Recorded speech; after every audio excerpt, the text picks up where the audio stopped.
All right, good evening. We're going ahead and get started.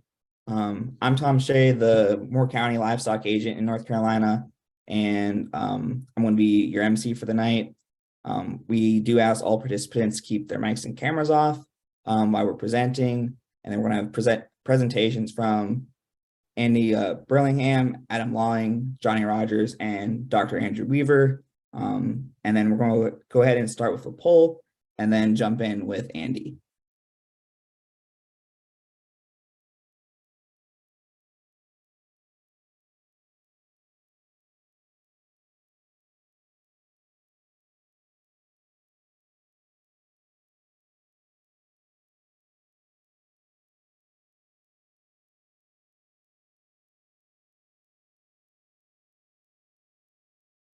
Can you all see the poll questions?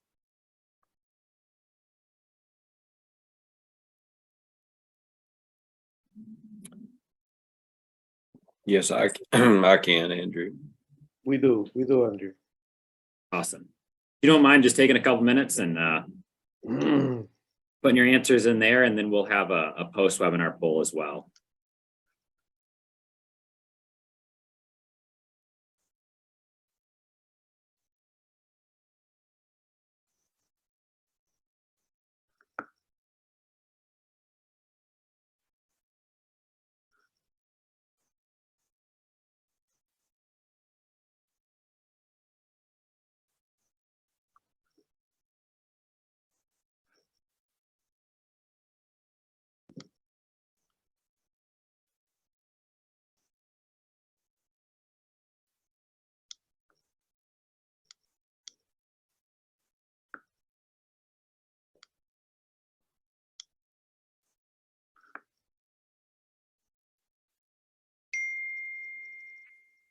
If you've just joined us and you haven't had a chance, throw in the chat where you're from. We're just curious to see where everyone's from. It looks like we have folks from all over the place, so that's awesome.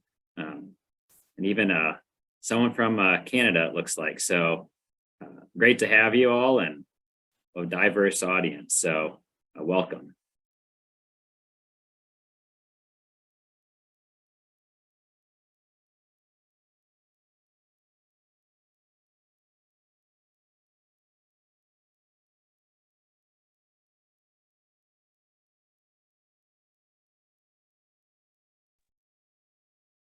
Well, it looks like most of the participants answered the poll, Andy. If you want to go ahead and get started talking about body condition scores.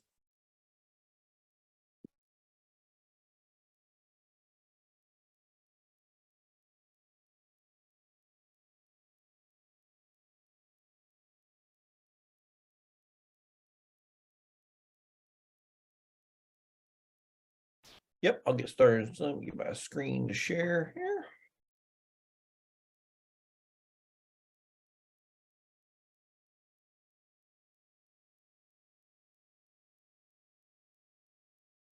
Oh, we're not seeing the right screen. Hold on a minute. Wrong screen.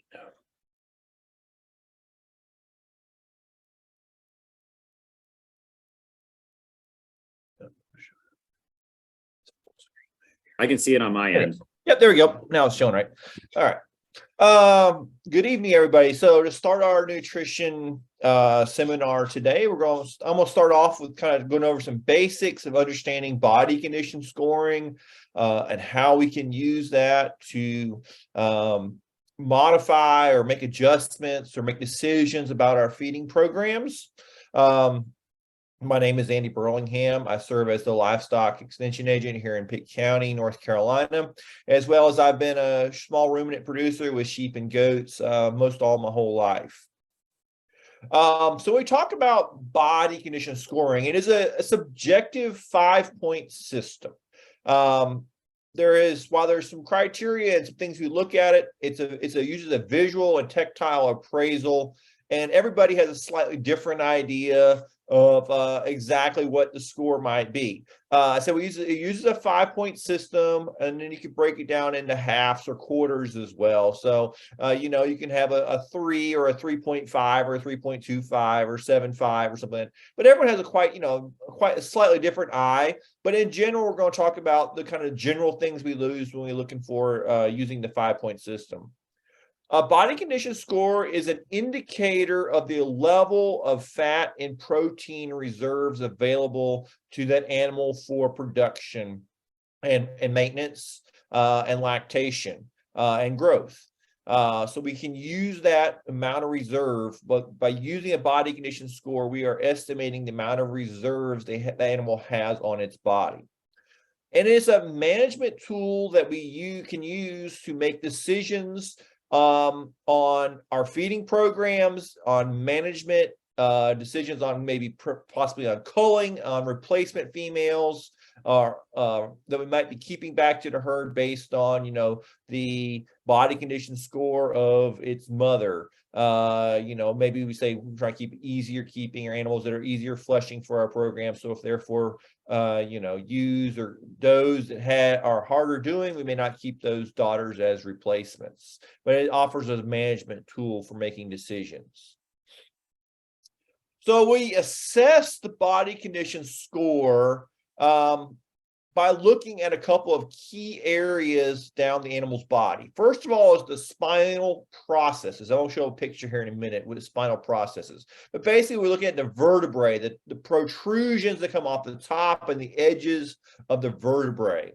We're also going to assess over the shoulders and the ribs, looking through the sternum, and finally the hip and flank, for helping make decisions on some animals when they get fatter and put more condition on. We use the sternum, the hip, and the flank for making decisions on the upper end of the body condition scores. As I said, we're looking at primarily look at the spinal processes. So here we have a chart that comes from the University of Kentucky that kind of shows looking through the middle of the body, if we were to slice the animal at the last rib, between the loin and the last rib, looking down towards the front end of the animal, we're looking at the amount of fat cover and the amount of muscle tissue that is present over the vertebrae. This area up here on the top and the edges are what we call the spinal processes. So we have the prominent or the top edge, and we have the transverse processes, which come off the side. As an animal that has less body condition, down in the ones, we call them an emaciated appearance, right? There's no fat covering over the top. The muscle has been partially consumed, so there's not very much muscle tissue covering the spinal process. So we see the top of the vertebrae sticking through the animals. We have this ridge down the back of the animal. The transverse processes are outside of the muscle tissue. We can stick our fingers underneath the spinal processes here on the sides very easily. We will see no fat cover. We'll be able to see those rib bones and the shoulder blade very clearly on the animal, and they will have a very emaciated look. As we start to move up the body condition score, we start to see and feel less of the bony protrusions. A body condition score of 2 would be a thinner animal. This is like maybe perhaps an animal that's like just had its ending lactation at the when the animals are weaned off. Sometimes they may be getting closer to a 2.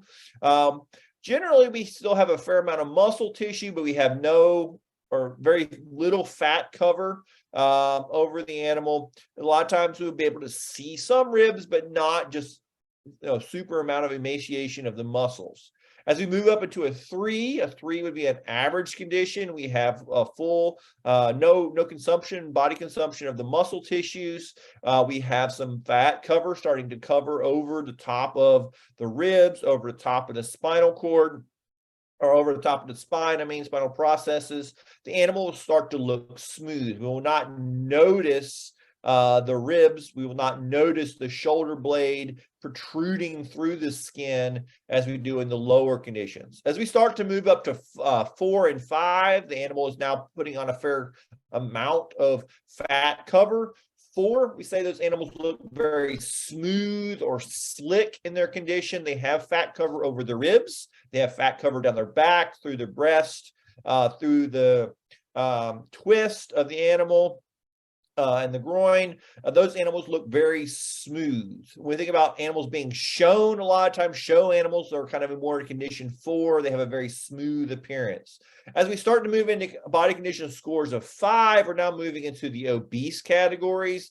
You actually have to physically push down with your fingers to feel the top of the spine, the shoulder. The front end of the animal is going to look very heavy and bulky because there's a lot of fat now down around the breast of the goat or the lamb.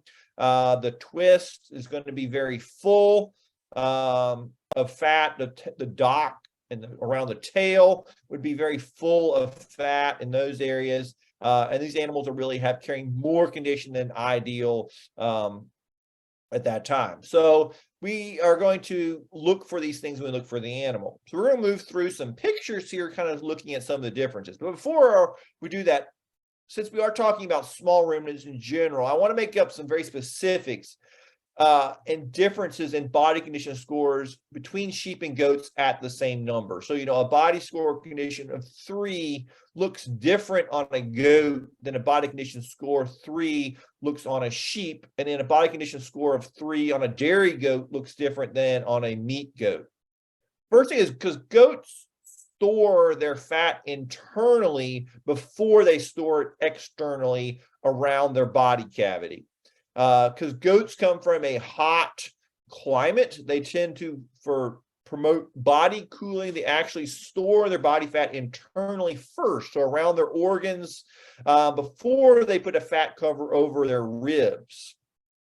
So a goat of a body condition score 2 does not look nearly as smooth as say a sheep does of a similar body feel. And they will feel different when you put your hands down them. You'll feel that muscle tissue more than you will the fat cover. Whereas sheep put that fat externally between their muscle tissue, down their back and over their ribs and underneath their skin, because they come from a more cold climate.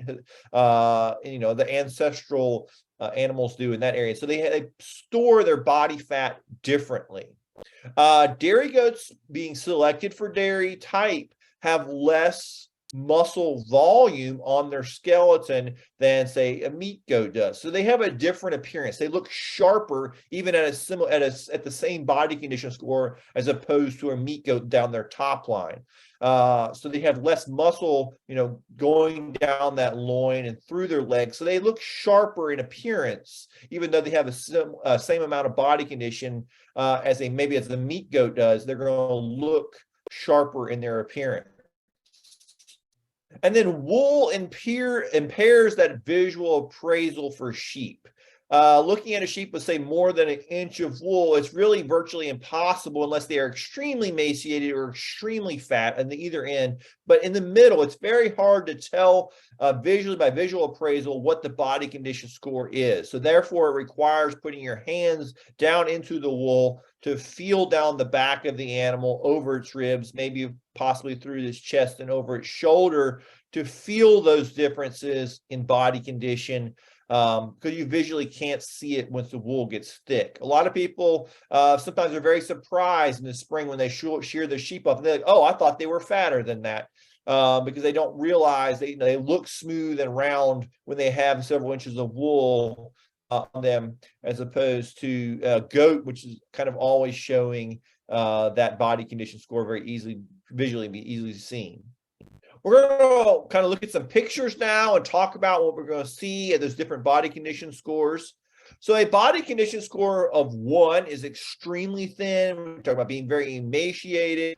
The animal will not look thrifty. They have no body fat. Externally, especially in goats, they look very rough when they're in a body condition score of 1. They have consumed muscle tissue. So when we look at the leg of the animal. We'll even see the bones are very prominent. We don't have muscle tissue in the leg here. Same thing on our ewe, looking from the rear. A leg muscle is very thin. We can see the hooks and pins and parts of the hip very prominently. The angles or the bony structures of the shoulder are very prominent.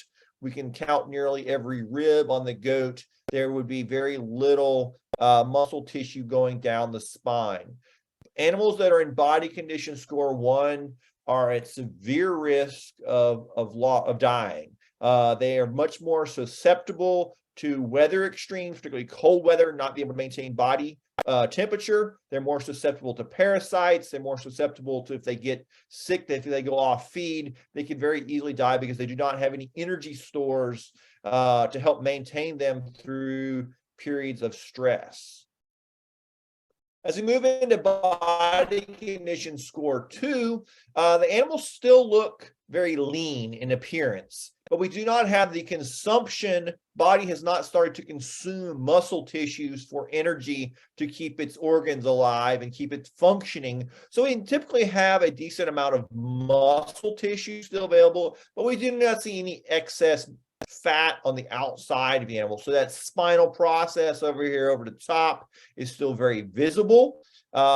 We cannot see the individual ribs when we look at the animal, but they still look very lean and gaunt.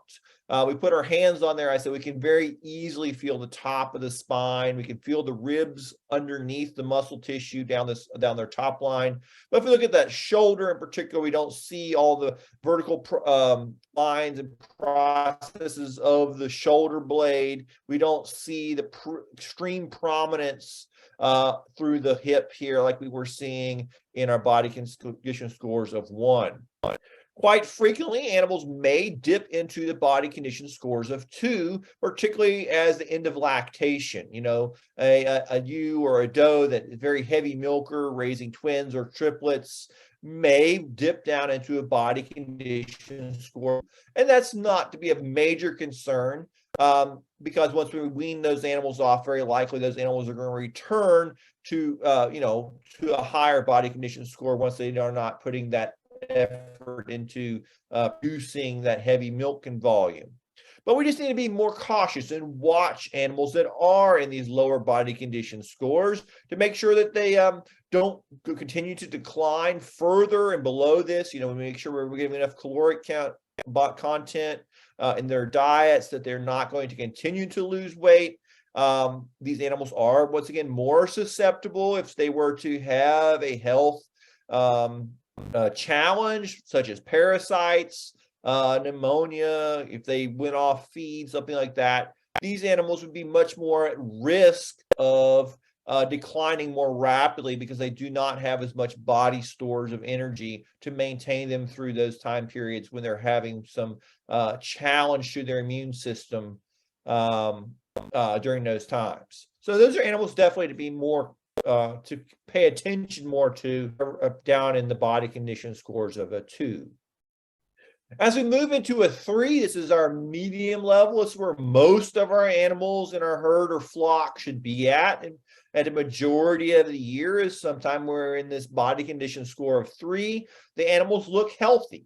They have all their muscle. There's no body consumption of any muscle tissue. So there's no muscle. There's a small amount of fat stores going down their top and their ribs. If we look at them, compared to the 2, they have a little bit more softness through their flank and through their middle. As we look over the top line, we don't see a spinal process sticking out. They look rounded and full through the hip when we view them from the rear. They're showing a little bit of fat condition down through the breast. If we look at it from the front end, they're not sharp and angular through the breast, but they have kind of a full and smoother looking body. This is where we prefer animals to be majority of the time is in a body condition score of 3. As we move on up towards 4, the animals really start to get what we call that smooth appearance. They're starting to lay down fat cover over their body. They're going to be fuller and rounder down their top. They're going to be smoother out their hip. They're going to be fuller and down through the breast and through the base of their neck. The shoulder blade is really not visible. Even when they're on the move, we're not going to see that shoulder blade be as prominent. They're going to be softer through the middle of their belly and going into the rear flank. We're going to see a lot of softness there. If we were to view them from the rear, we'll see some fullness around the dock and sheep. We'll see fullness going down to the twist and to the udder of goats. The same way with sheep, we'll see a lot of fullness. So they look very round and full and smooth in appearance with a body condition score 4. When we put our hands on the animal of a body condition score 4, we have to use a little bit of pressure to feel the top and the edges of those spinal processes. Animals in body condition score 4 are fine. It takes a little bit more energy to maintain this. A lot of times you want to keep those growing animals, those replacement does and ewe lambs, into a body condition score of 4. Animals, as they go into late gestation, maybe getting close to that body condition score of 4, and that's okay. They're going to need those energy reserves to use once they start to go into lactation. We just want to make sure we don't continue to push them even fatter.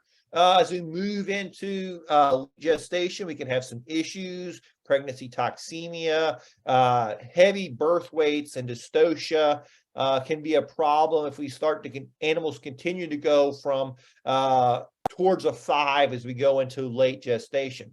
Also, animals, we don't replacement animals, young females, we don't want them to progress past the body condition score 4 as they go into that first breeding period. As they start to put more fat on their body, they're going to start putting more fat in their udder, and that early udder development is very important, that they actually have mammary tissue and not fat tissue in those udders, so they have good milk production going through their lifespan. As doe kids and ewe lambs get towards the fatter side, going closer to 5, that can actually be detrimental to their lifetime milk production because of not having good udder development. They have a lot of fatty tissue instead of mammary tissue that's going to produce milk as they go into that first lactation. So not having our replacement females too fat is very important from that standpoint. So that body condition score 5 is really an obese body condition. Usually that's a sign of overfeeding, a lot of heavy concentrates. There are some breeds that may be or single individuals that may be extremely easy keeping and may get fat on just high lush quality pasture if they're not in production, right? If they're a dry animal on extremely lush pasture, sometimes they may be able to push towards 5. But that's usually just certain individuals. Most of the time when you see an animal in body condition score 5s, they are not in production. They're not regularly being bred. A lot of times you tend to see this in pet animals in particular, is where I see this most commonly, where we see this really heavy fat condition. As we look at these goats from the front, right, our breast here is not prominent at all. It's very full and heavy. They get this very rounded look. You can't hardly see any definition in the shoulder blade. Same thing with our ewe over here. She's very deep in her chest and going down through her midline. Her rear flank back here is very full. If we were to look over her dock, she's going to be very fat, have a lot of fat cover up here around her dock. So this is most common in ewes and does that are not being bred regularly and still being fed heavy amounts of grain and not getting a lot of exercise. Animals that are in a natural production cycle where they're lambing or kidding annually and they're moving around a pasture where they're getting plenty of exercise rarely will achieve a body condition score of 5. It really takes a lot of energy to get an animal into this condition.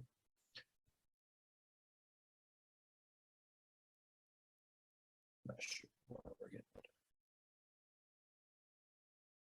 So we talked about body condition scores. I'm not sure why we have this show up over here. Body condition scores of are going to fluctuate. So anyway, I don't know where that ink came from. Anyway, sorry. So body condition scores naturally fluctuate over production cycles.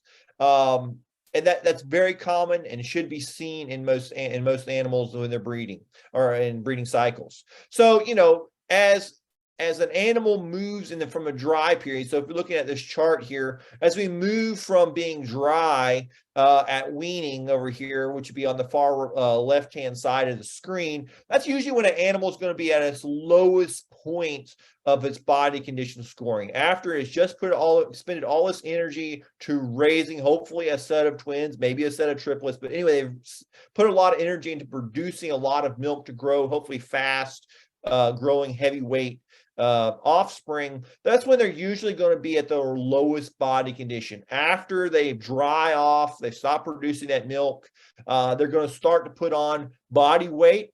We want them to be at a good body condition score of at least a 3 as we go into breeding, and probably even gaining a little bit of condition as we move into breeding. They're more likely to cycle sooner, and they're more likely to ovulate more eggs. So they're more likely to have twins and triplets if they are at a good body condition score and slightly gaining weight as they move into the breeding season. Once those ewes and does are bred, we want to kind of maintain that body weight going into early gestation.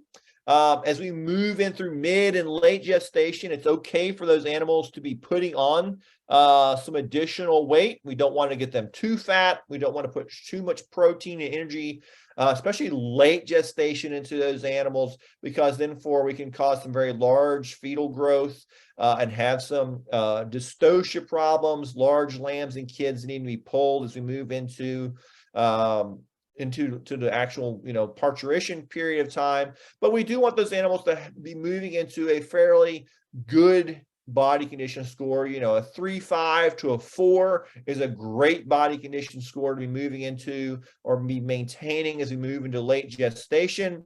And then as soon as they go in, you know, lamb or kid and start producing milk, we're going to see actually a fairly rapid decline in body condition score through that nursing period, because they're putting a lot of energy into hopefully into producing milk to raise those offspring. So a lot of times we will drop maybe up to 2 body condition scores during lactation. You know, an animal very easily can move from a 4 down to a 2 as we move through lactation.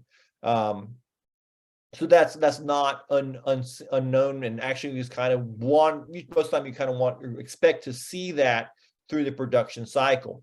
As we talk about males, rams, and bucks, we also are going to see some fluctuation, but not quite as extreme over the season for those animals. Generally, bucks and rams, we want to keep at a nice 3 as we're moving through non-breeding periods. You can push that just a little bit, have some increasing body condition score right prior to going into breeding season, because when they go into rut, when they're actually breeding, you will a lot of times see a loss of body condition score through the breeding season. That has to do with 2 things. It's a hormone change. We suddenly have a very strong surge of testosterone, which decreases the animal's ability to actually put on fat. When the testosterone levels are very high, that's more muscle production and less fat production. So there'll be a leaning of the animal during that period of time.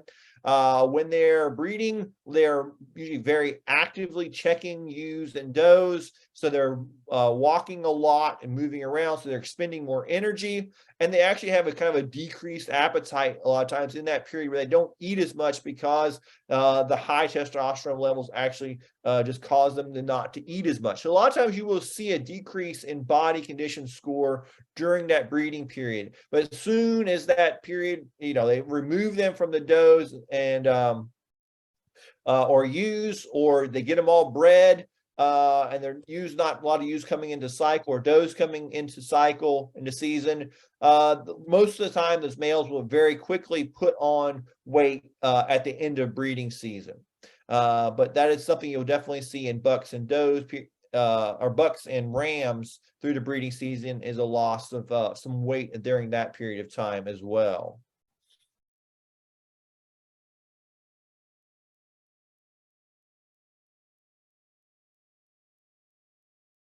So let's talk a little bit about the extremes and why we want to stay away from those extremes at either end of the body condition scores. Number one, so first of all, we're talking about thin animals, body condition scores that 1 and low 2s. First of all, those animals very likely are not going to breed or not breed very easily. When their bodies are that thin, when they have that few nutritional reserves, their body says, okay, we cannot support a fetus right now. We're just trying to maintain our own life, right? We're trying to maintain our own organ function and brain function. We do not have any extra energy to be raising a fetus, and so they actually will not come in, start cycling, or not come into heat. Especially in body condition scores of 1.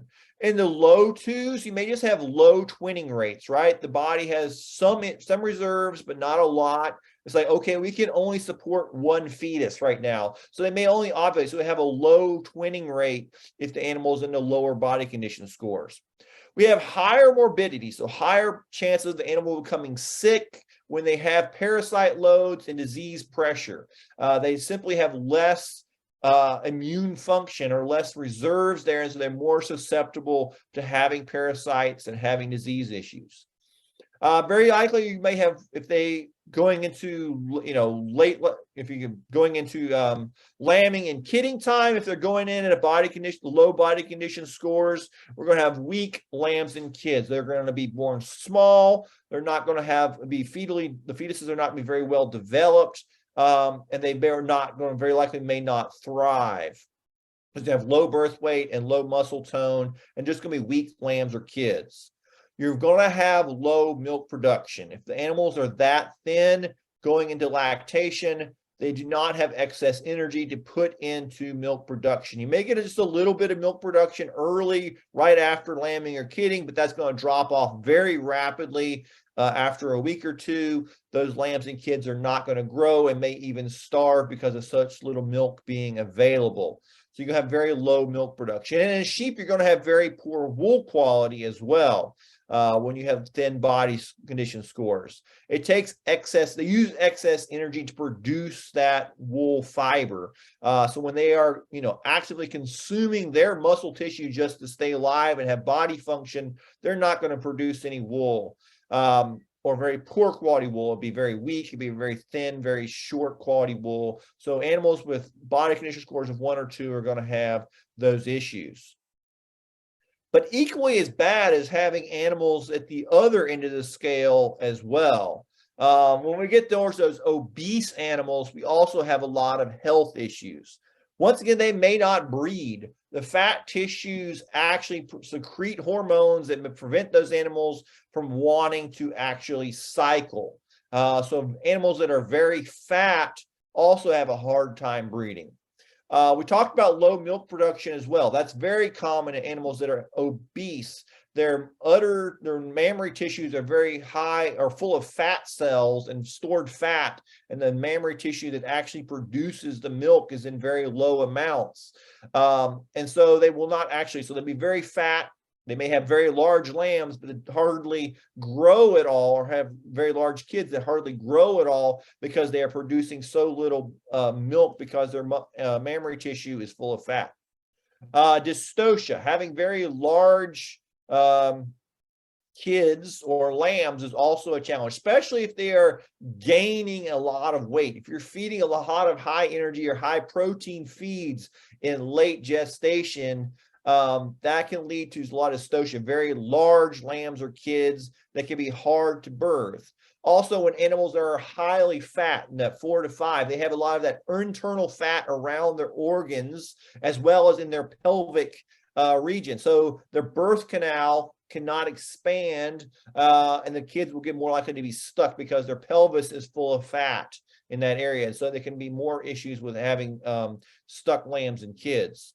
During North Carolina summers, if the animals that are obesely fat are very prone to heat exhaustion. They cannot physically cool themselves, as well as animals that have less body condition. So they're prone to heat exhaustion, and prolonged periods of time being fat for multiple years on end cause a lot of joint discomfort.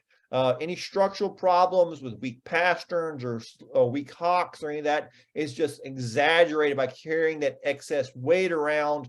The animals will not want to move because of joint discomfort if they stay in a body condition scores of 4.5, 5 range for long periods of, for years on end. They start to really show a lot of joint discomfort.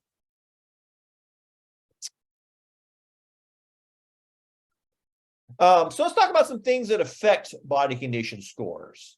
Number one is genetics. There's a large variability between breeds, between types of animals, and even just within breeds, between individuals on their natural ability to maintain weight. Some we call those, we always talk about those easy fleshing, easy keeping animals that are just naturally are able to absorb more energy from the amount of feed that they consume and put that on their body, being more moderate in frame size, having a larger, rounder rib capacity where they can actually consume more feed, and just their simple genetics where some animals simply put on more fat cover than others. And so there's differences in that. So genetics can play a large portion on that body condition score.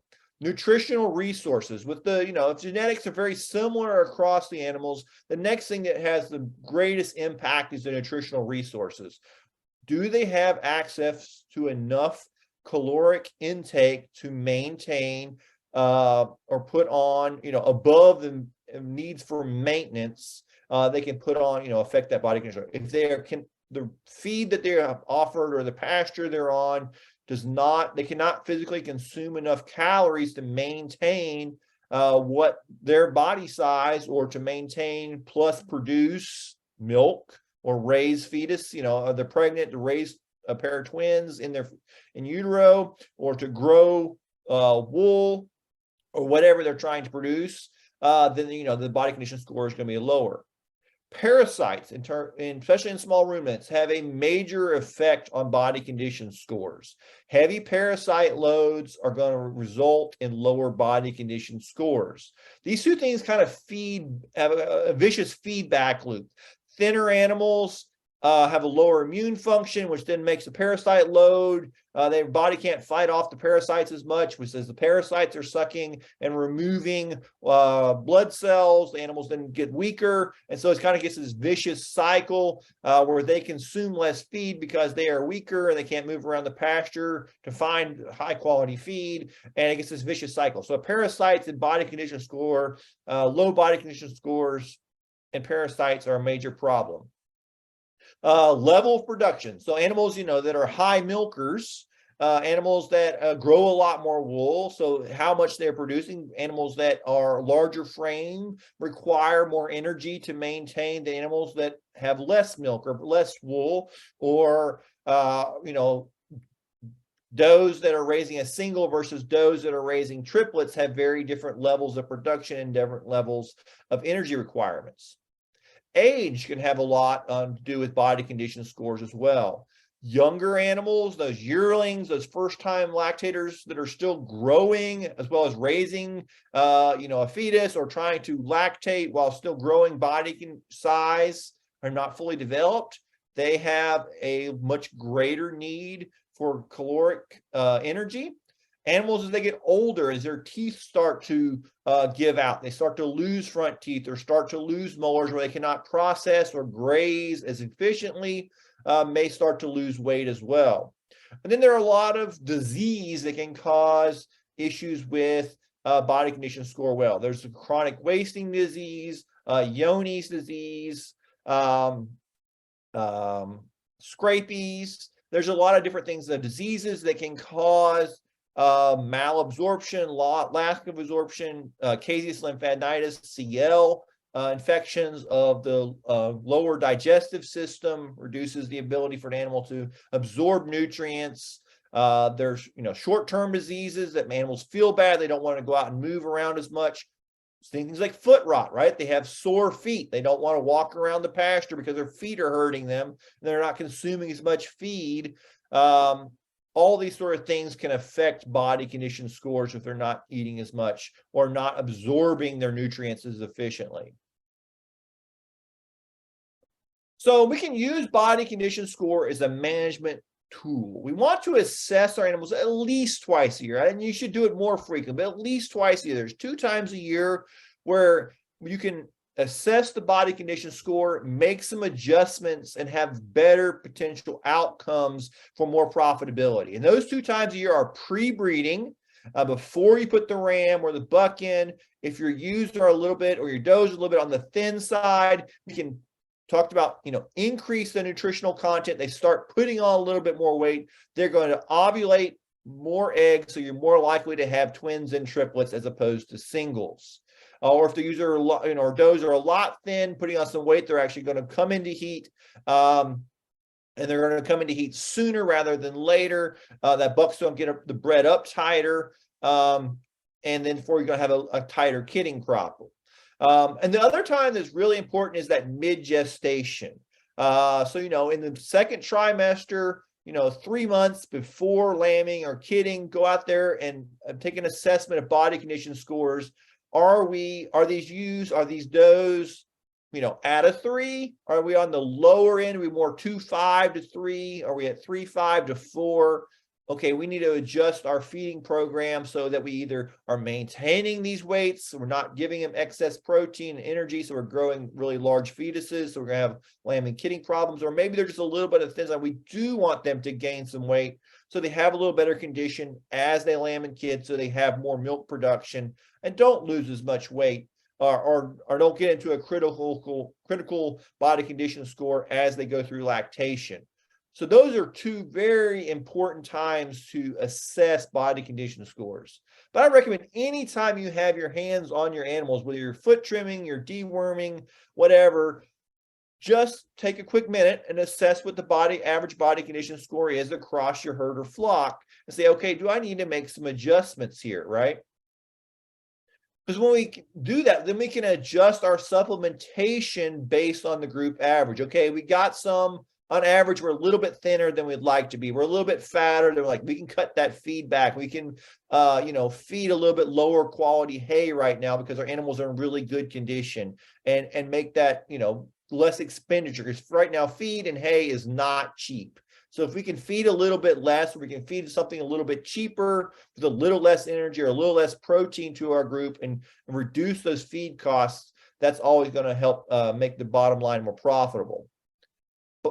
Assessing bad body management can also, or body condition, can help us create some management groups based on condition, right? So maybe we have a group of either older ones or younger ones or something that are just some different breed type or whatever that's just thinner. There's a group of them that's thinner than the average of the rest of the flock. We can move those and say, okay, we're going to sort these out. We're going to give them a little bit more feed and push them a little bit to put on some more weight as opposed to the rest of the flock. Or we have a group that's a little bit getting heavy in its condition. Okay, we're going to take them and put them on a little bit more of a hay diet and feed them less grain while the other ones eat more grain. So we can make some management and create management groups based on condition and where they need to move in their condition scoring. And then we can make culling decisions. Sometimes you get those animals that are what we call hard doing, right? We got those ones after we wean them, they're always thin. They just don't put their weight on very fast. Maybe those are individuals that we're going to remove from the flock because they just cannot maintain their body weight as well as others. And we want those easier keeping females in the flock. And we can make decisions. Okay, she's always, this ewe or this doe is harder doing. We're not going to keep her daughters back as replacement females. We're going to sell them on down the road and not keep them. Or maybe we have one that's excellent. She's always an easy keeper.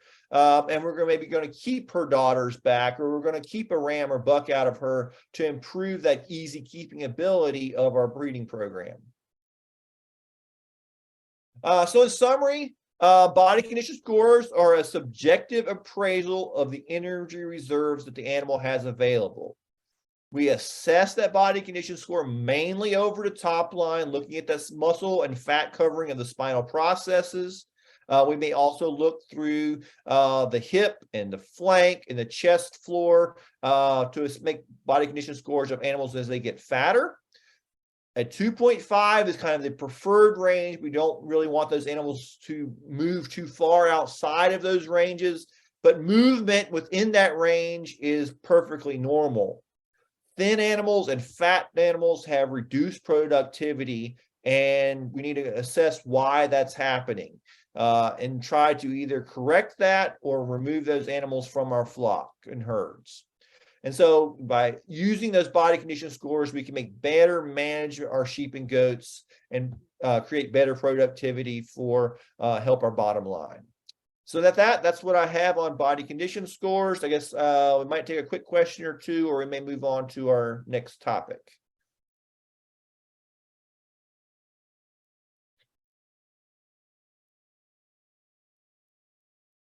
Let's just save questions for the end. Okay.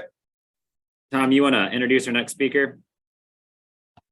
Yeah, so next we have Adam Long, and he's going to talk about hay analysis. All right, can we see the screen? It's a little, everything's got messed up on my end. Looks good on my end. Okay, let me go here. Looks good. Okay, perfect.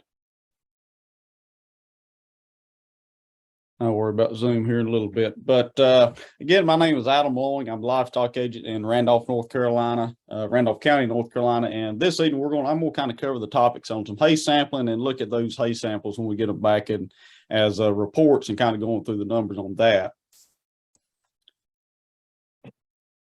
So the first question you may be kind of asking, do I need to pull a hay sample and why?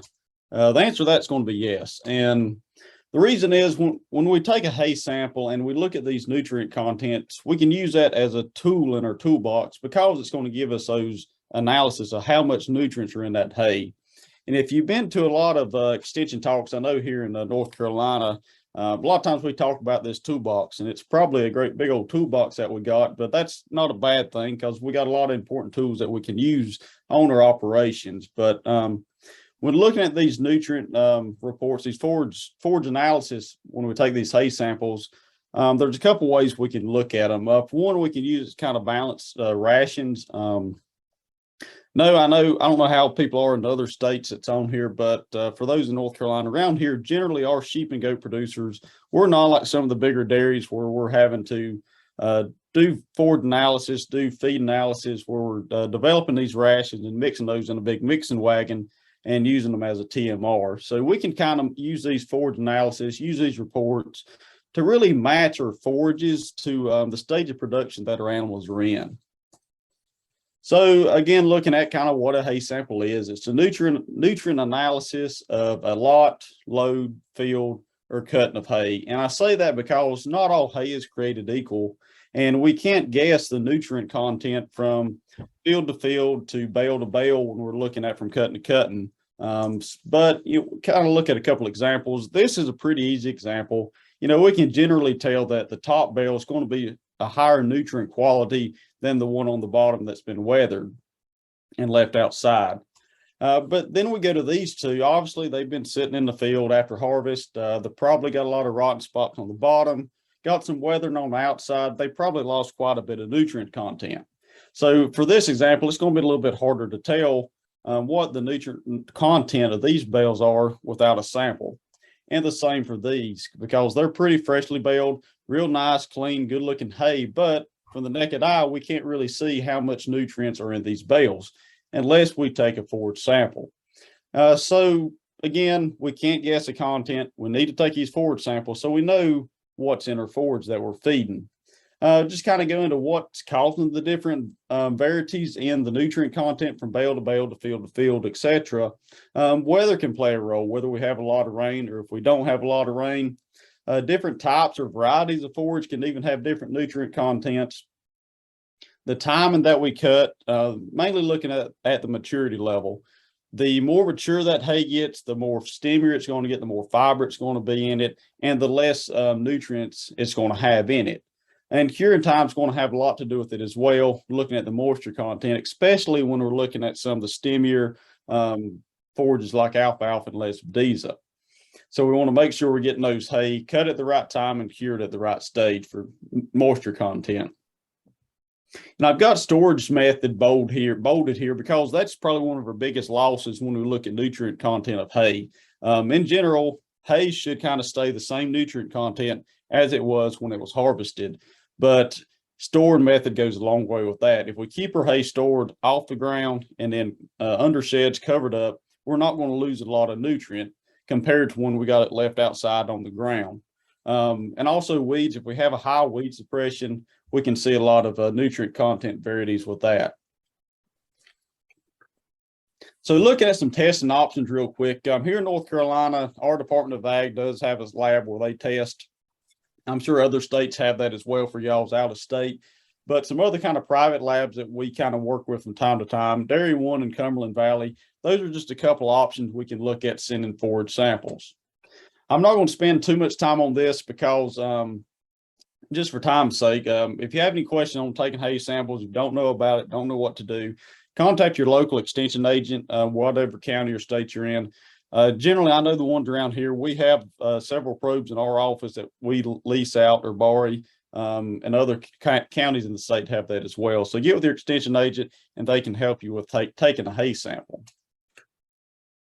So let's kind of get to the nitty gritty. You don't have to take a lot of notes because I've got these notes on a couple slides after this, so you can kind of just kind of pay attention along and we'll send these recordings out as well. But first of all, let's going to start out with a hay sample. When you submit this hay sample to the lab, you're submitting it as the as submitted basis, which is that kind of middle column there. What they do when they get to the lab, before they get the analysis started, they dry it out. Well, the analysis that you get is 100% dry matter. It's got 0% moisture in it. And just to tack on that a little bit, looking at hay, if you're making hay, we generally want to get moisture content less than 18% when we're making the hay. This sample here is right at 12%, so that's good. So again, we're looking at this dry matter basis when we're looking at our hay sample. That is 0% moisture. That's what they do the samples with. That's the numbers that we're looking at when we're just looking for ourselves or balancing the rations. So the next thing we'll look at is the protein. If you notice, there's 3 rows that's got protein, crude protein, unavailable protein, and adjusted protein. The crude protein is the total protein or nitrogen that's in this hay. Then we look at the unavailable. Most of the time, all hay is going to have a little bit of unavailable protein that's not being able to be took up by the animal. And in general, when we see that unavailable protein higher with more unavailable protein, that can be because the haze went through a heat cycle or it's got spoiled. And when that heat cycle happens, it makes more protein unavailable. So the last thing we're going to look at on the protein is the adjusted crude protein. And that's the protein line that we need to look at when we're balancing rations. And that's the crude protein minus the unavailable protein. So in this one, it's only lost about 1.2% and ended up with about 9.28% protein. So then we're going to look at NDF and ADF, which is our fiber. NDF is neutral detergent fiber and ADF is acid detergent fiber. And we'll split those up here and talk about them separately because they are a little bit different. The NDF is our filler. It's the fiber that is digestible. It has some nutrient qualities to it, but it's pretty much going to be that filler. It's what they're eating to get full on. Compared to when we look at the ADF, the acid detergent fiber, that's the fiber that's got real low digestibility. That's the things like stems and stuff in the hay that's just going to kind of pass on through and not get digested. So when we're looking at these, like we talked about before, the more mature that forage gets, the higher this fiber is. And when we get that higher fiber, generally it's going to have a lower nutrient quality. So next we're going to look at TDN. TDN is the total digestible nutrients. And just kind of look at, or a little tip, I know with the NCD, I don't know about some of the private ones, but if you're in North Carolina, submit a sample to the NCDA lab, whether you have sheep or goats or beef or whatever. If you want this TDN number, make sure you select beef on that form that you submit. If you put sheep or goat, you're not going to get that TDN number. And the reason TDN is important to know, that's our energy of this hay. So if we don't do that, we don't know how much energy is in this hay. So again, the TDN is the energy. It's the total value of all the digestible fiber, protein, and carbohydrates. and that gives us that digestible energy number that we can look at. So then we're going to look at calcium and phosphorus. And these are two minerals that are really important when we're looking at rations and looking at minerals, hay, feed, about anything looking at nutrition on livestock in general. And when we look at calcium and phosphorus, we don't need to split these up because they need to be fed or have an intake at a ratio of at least 2 to 1 on the calcium side. A lot of times we can have circumstances where it's 2 to 1, 3 to 1, 4 to 1, 5 to 1, 6 to 1. As long as that calcium is higher than 2 to 1 to that phosphorus ratio, in general, we're going to be okay. Most time in forages, we don't see a lot of issue with getting that ratio out of whack. Where the issue comes in is when we start to feed grain. When we're feeding the grain, grain generally has a lower level of calcium and a higher level of phosphorus. So when we start feeding more grain, not feeding enough grass or hay, we get that ratio out of whack. And so what can happen when we get that, if they're lactating, we can see milk fever. Then one thing we worry about with wethers and ram, when we get that closer to that 1-to-1 ratio, is seeing a lot of urinary calculi. So we want to kind of avoid that by making sure we get that calcium and phosphorus ratio. And obviously we all know calcium is good for bone growth. So if we have young newborn offspring, we want to make sure that calcium phosphorus ratio is right in our mothers as well as the offspring that they're eating.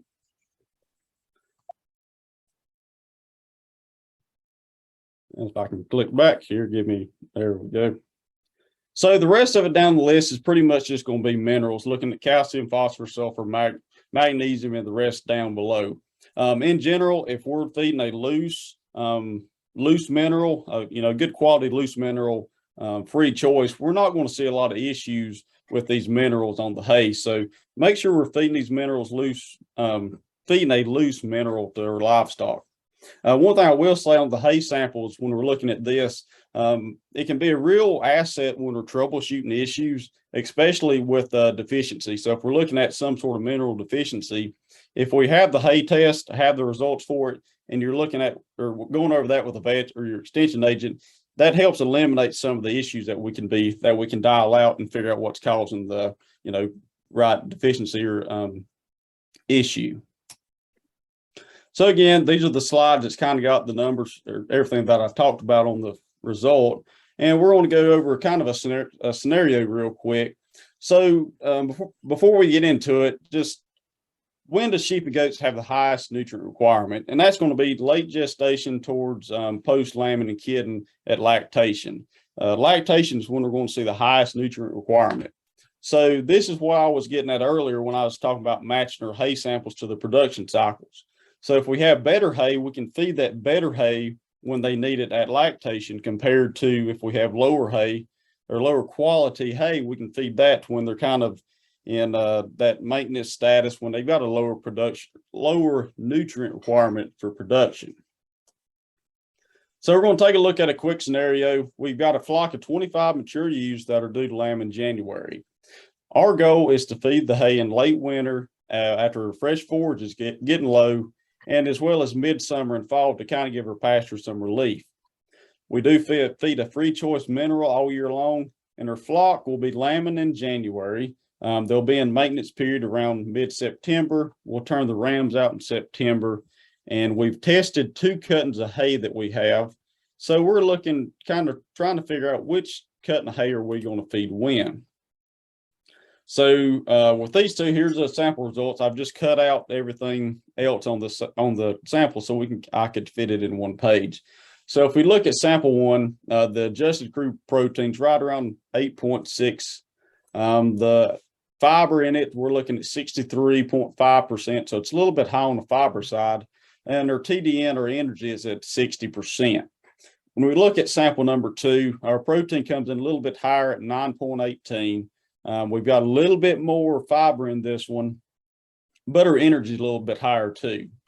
So if we kind of weigh out the options here, sample 2's got a little bit more energy, it's got a little bit more protein, but it's got a little bit more fiber, so they may have to eat more to get that nutrients compared to number 1 just a little bit. But overall, we could probably be safe to say that sample 2 has more energy that would be useful for for flocks. So for this scenario, I think if I was looking at these for a producer, I would recommend feeding a sample 2, which is the higher nutrient qualities, to those ewes that's in late gestation, early lactation, and then save that other hay to the summertime when they're in that maintenance stage when their nutrient requirement aren't quite as high.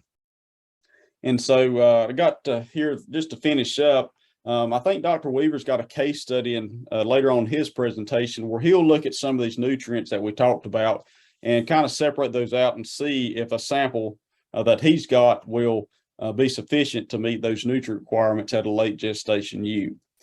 So with that, again, thank you for coming tonight, and I'll turn it back over to Tom. All right, thanks, Adam. So up next, we have Mr. Johnny Rogers, and he's going to talk about feed tags and feed analysis.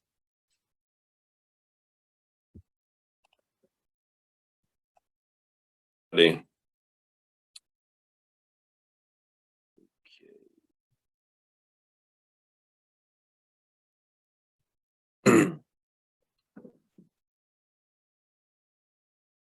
right.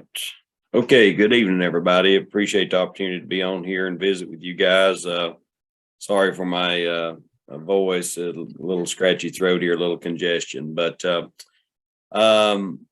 I think this is going to be one of the shortest talks I've ever given because as I prepared for this, you know, I come up with this title, What Do Feed Tags Tell Us? And, you know, it has some good information on feed tags, but it doesn't often tell us a lot. But I do think there's some good information there that we need to visit about this evening, and we'll just jump right into it. I am Johnny Rogers. I do coordinate the Amazing Grazing program at NC State. I thought it'd be good, and Adam, there's a little bit of overlap here with Adam about, you know, some of the definitions and maybe some terms of nutrition that he and I both will talk about this evening. And the first one was dry matter, and he kind of covered that. That's just basically the feed sample minus the water. You know, it's just dried down to a 100% dry matter basis. And the reason we like to do that and talk about that in nutrition, especially for ruminant animals, is because the feedstuffs that we feed, if you think about what we feed our sheep and goats, it can range from everything as silage, you know, that's maybe 30% dry matter, all the way to corn that would be, you know, almost 90% dry matter. So we need that constant term when we talk about nutrition, something we can communicate on. So dry matter bases, you know, again, is something you may hear a lot of folks talk about when we talk about nutrition. Dry matter intake is what we will predict our sheep or goats will consume on a daily basis. So we usually talk about daily dry matter intake. Crude protein is, again, just total dietary nitrogen, and that involves true intact protein as well as some things that would be called non-protein nitrogen. You might have heard of that. That could be things like urea, or in terms of sheep and goats, you know, a lot of times we'll use some ammonium chloride and in the ration to prevent urinary calculi in our males. And that's also a source of nitrogen that might show up on a feed tag somewhere. And we'll talk about that here in just a bit. And Adam already talked about total digestible nutrients. That is part of the energy value in our feedstuffs. And that's typically, we typically look at TDN or net energy, but for most of our forage-based animals, the net energy system, or the TDN, is the preferred method to use. So I went and found a feed tag online. I thought it's something we could kind of talk through. This is a commercial lamb supplement. And we'll just kind of jump right into it and go down the line. And you'll first see that the thing that I would encourage you to do when you go to shop for feeds, you know, if you're shopping for sheep feed, you know, don't go down the horse feed aisle, you know, or don't buy the economy horse feed. So the name can tell you a whole lot. You know, is it designed for the type of livestock that you have? Seems pretty simple.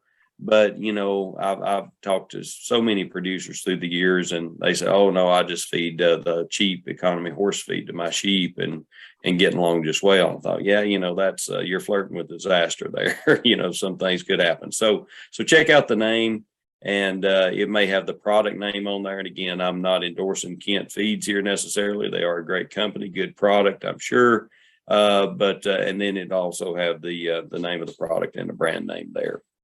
And then it's always good to look at the purpose statement. You know, let's make sure that what we're trying to do to address our nutritional needs will be addressed with this product. So make sure we got the correct species, maybe the correct class. Is it a growing lamb, growing kids, or are we dealing with, you know, maybe dry does, dry bucks, or things of that nature?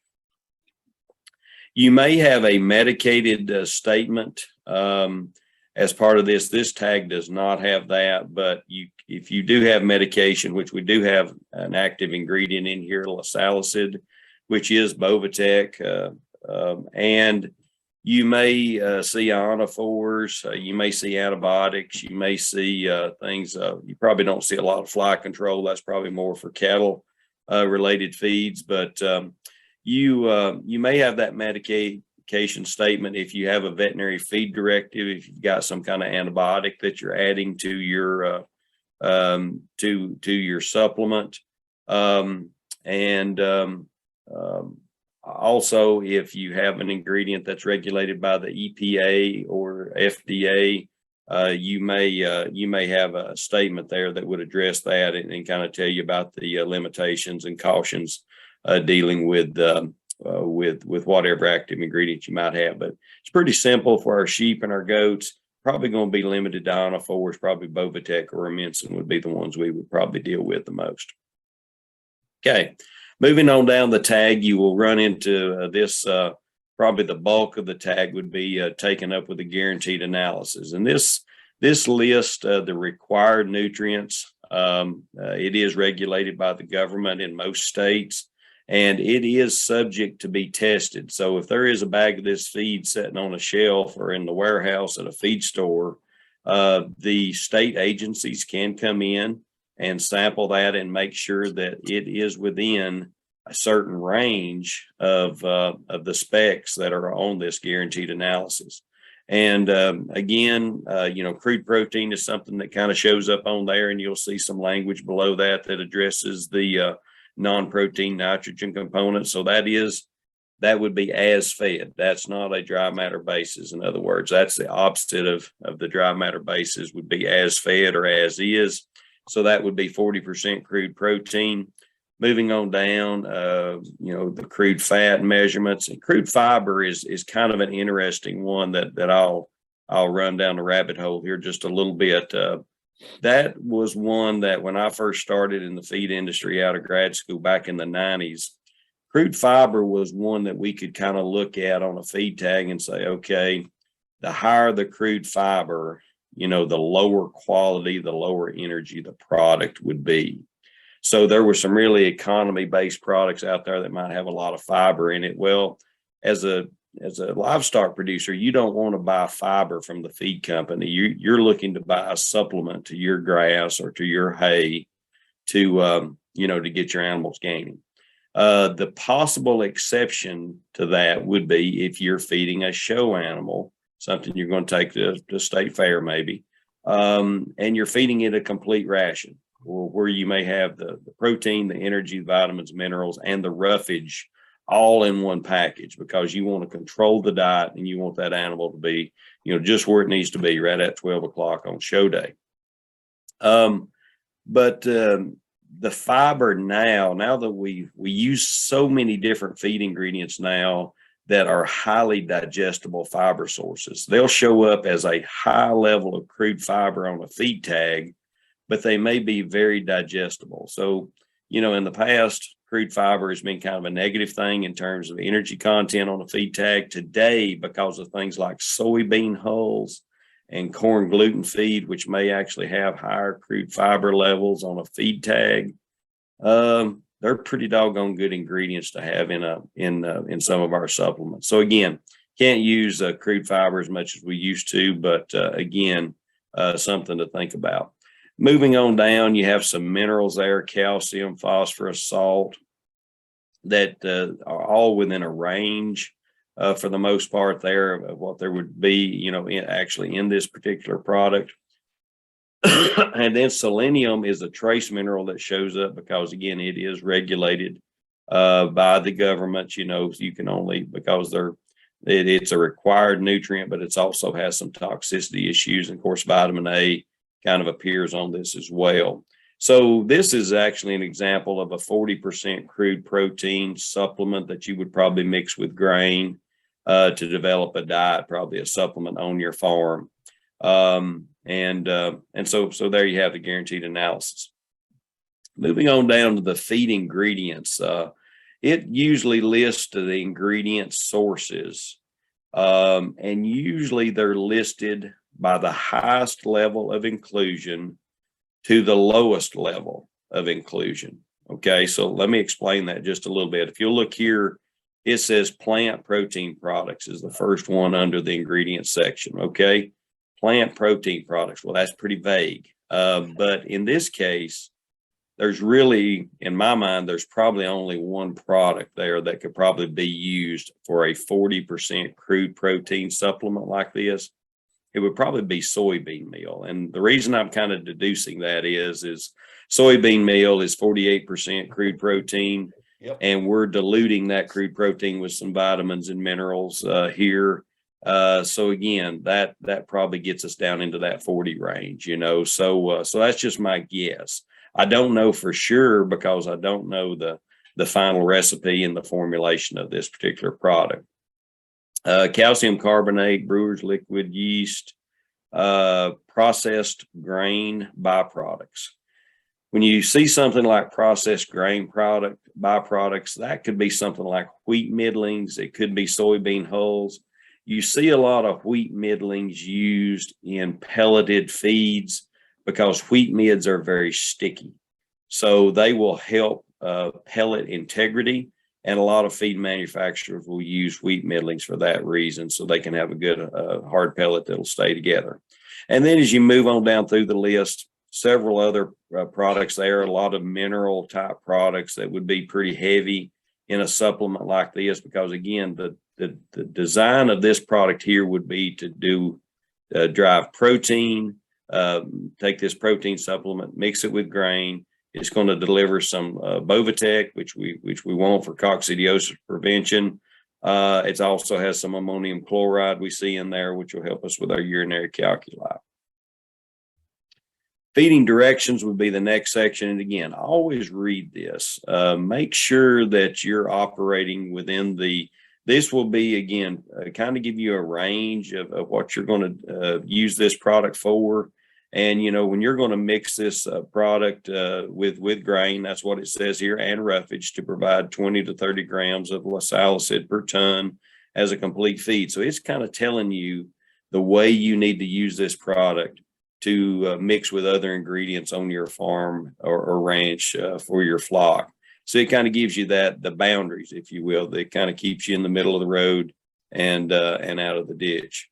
It also may share with you any precautions or hazards that you may need to deal with this product and know about. Usually there will be a net weight or quantity on this particular tag. I think it's probably for a bulk type product, but I think it goes on to say the net weight would appear on the bag or the invoice if it was a bulk product there. So what do feed tags? We talked about what feed tags may tell us. What do feed tags not tell us? Well, here's kind of a list of things that I think that they don't tell us. They don't tell us the nutrients that our livestock need that are not required by the tag. See, there was a lot of things that weren't included on that tag that our livestock need that were not included on the guaranteed analysis, for example. The other thing it doesn't tell us, we didn't see a TDN or an energy value, net energy value on there. So it doesn't tell us that. It doesn't tell us the nutrient quality or bioavailability of the ingredients in that ingredient list that we had there. So, and there is a significant range in products that are available out there. It did not tell us the actual ration formulation, that it had this many pounds per ton of corn, this many pounds per ton of soybean meal, this many pounds of sweet meats. Didn't tell us any of those things. Feed ingredients were listed there as a collective term. And again, that plant protein byproducts, I'm guessing it's soybean meal. Don't know for sure.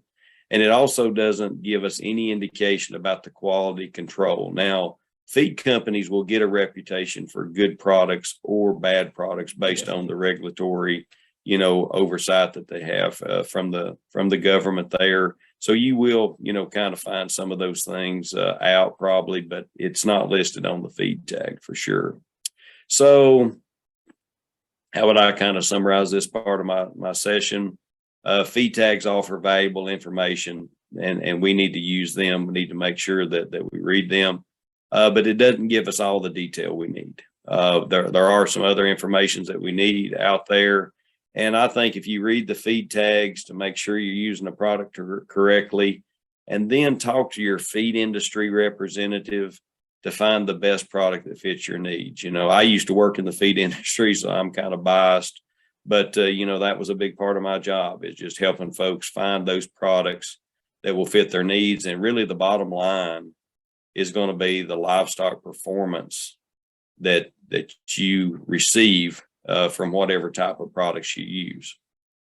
So I thought it would be pretty good maybe to kind of round out my part here with just a little bit of ration balancing using a Pearson square. And I know math is not always a popular thing, especially this late at night, but I'll kind of breeze through this, and maybe we'll have some Q&A time at the end if you want more detail. But my species here that I'm dealing with, my class of animals, 110-pound does in late pregnancy. There's the energy value that class of goat would require, the crude protein value, and that's their estimated dry matter intake. And that's based on the nutrient requirements of the animal, based on mounds and mounds of research. Here's my 2 feed ingredients, and Pearson square works best. It can work with 3 ingredients, but 2 is a lot more fun. Just try to limit it to 2. So kept it simple here. I've got some fescue hay, pretty average to lower quality fescue hay from an energy standpoint, about average on crude protein. And then I've got 14%. I just called it 14% goat pellets. I would have to talk to my feed industry representative to kind of find out the TDN values. And that's on a dry matter basis. And you notice it's a 14%, but I actually have 15.7 crude protein. Why is that? We have to put it on the dry matter basis, right? So that's why it's a little bit higher there. So you'll notice on this Pearson square, all we're doing there is taking the difference. There's no positives, no negatives or anything like that. It's just the difference between those numbers. And what we'll end up with over here is basically a ratio of how much of this do you include versus how much of that. And the 83%, I should say, that is the top line. That's the fescue hay. And the bottom line is our 14% goat pellets. So we got we need to build a diet for our goats, these goats. That's 83% fescue hay, 17% goat pellets. So how do we equate that into pounds that we're going to feed per day to our flock? Well, here you go. 83% times 4.5 pounds of daily dry matter intake is 3.74. The 17% of the pellets is about 3/4 of a pound a day. Again, that's all on a dry matter basis. So now we can't feed anything on 100% dry matter basis because it has water in it. So we got to roll it over into our as fed basis, if you will, or as is. We just simply divide by the percent dry matter, and we get that from our forage analysis that Adam talked about 4.5 pounds of fescue hay, 3/4 of a pound, again, about 87% dry matter on our dry feeds. So almost a pound a day of our 14% goat pellet. So that meets our energy needs. Then I have to ask myself, did it meet the crude protein requirements? And then I can have to go back on a dry matter basis again, kind of do a little bit of math. And then I end up with about 0.45 pounds of crude protein per day, but my actual requirement was about 0.49. You can say, well, wow, that's awful close, but I'm a little bit short, probably not too far off. But what I could do here in this case, instead of going back and redoing this over again, what I'd probably do is I'd ask my feed supplier, hey, do you have that 14% goat pellet in a 16%? And if they did, I think I could run the Pearson Square again and certainly be there. Or we could just add a little bit of soybean meal top dress on top of the pellets, or maybe feed a block or something like that, a protein block to meet those needs. Again, it's not a big deal there, but certainly don't want to short our does on protein. So that's all I have, and I look forward for any questions or discussions that we might have later on. All right. Thanks, Johnny, for making us all do math at 8:30 at night. We really appreciate that. But next we have Dr. Andrew Weaver, who is the small ruminant specialist for NC State, and he's going to talk about the late gestation needs of does and ewes. Thanks, Tom, for the intro. And as Andy and Adam and Johnny alluded to a couple times here this evening already, this late gestation period of production is very important for several reasons. And I wanted to go over some of the things that might not go right if we don't have the right nutrition during this stage, and talk about why it is so important that we meet the nutrient needs during late gestation. So what is late gestation? When is late gestation? It's the last 30 to 45 days of gestation. So it's that final period of gestation when rapid fetal development is taking place. So we generally see about 2/3 of fetal development take place during late gestation. So rapid fetal development is taking place. That rapid fetal development takes a lot of nutrients to occur. So the animal's nutrient demands are going to increase quite significantly during late gestation to meet those needs, especially if they're carrying multiples, twins or triplets. And so we have high nutrient demands of the ewe or the doe, but at the same time, you have more and more, so limited capacity for feed intake. And what I mean by that, hopefully it's illustrated here in the images below. This would be a normal non-pregnant or early gestation individual where that rumen takes up a sizable amount of the abdominal cavity. We transition to late gestation when we have a rapid fetal development taking place. We have, maybe 2 or 3 lambs or kids in that uterus. That's taking up space that would normally be occupied by a rumen. And so while we have increasing nutrient requirements because of rapid fetal development, at the same time, we have a somewhat of a restriction in the space for feed intake. So we have an animal that needs lots of nutrients, but may struggle to consume enough nutrients to meet those demands. And so what can happen if we're not careful?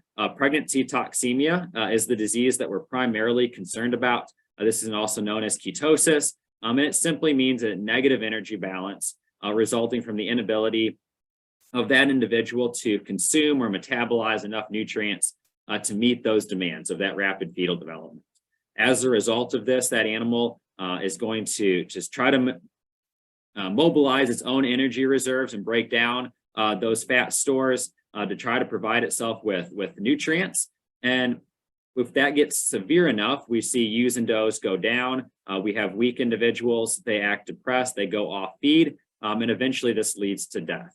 As I mentioned, females carrying multiples are the most susceptible because, again, we have to support the growth of multiple different fetuses, and they're taking up more space in that abdominal cavity at the same time. And so we need to be careful about this. We need to think about providing that individual with enough nutrients in a concentrated form that they can meet their nutrient demands and be able to intake all of that feed at the same time.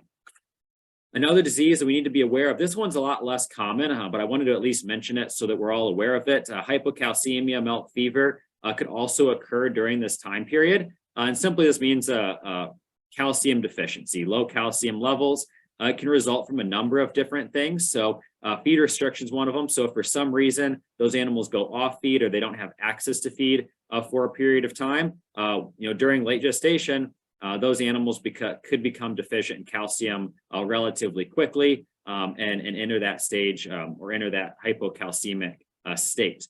Long distance transportation has also been known to be associated with hypocalcemia, as well as excessive exercise and kind of forced movement during the late gestation time period. So during late gestation, those last 30, 45 days, we want to kind of get those animals to where they're going to lamb or kid and leave them there, let them relax, let them do their thing and not really bother them, disrupt them, move them around too much during that late gestation time period. Low calcium diets may also be associated with hypocalcemia. As mentioned before, a lot of our grains are very low in calcium and high in phosphorus. So if we're feeding a lot of concentrates, we could enter a state where we have a calcium deficiency. Symptoms are usually very quick to onset. They usually, occur fairly rapidly.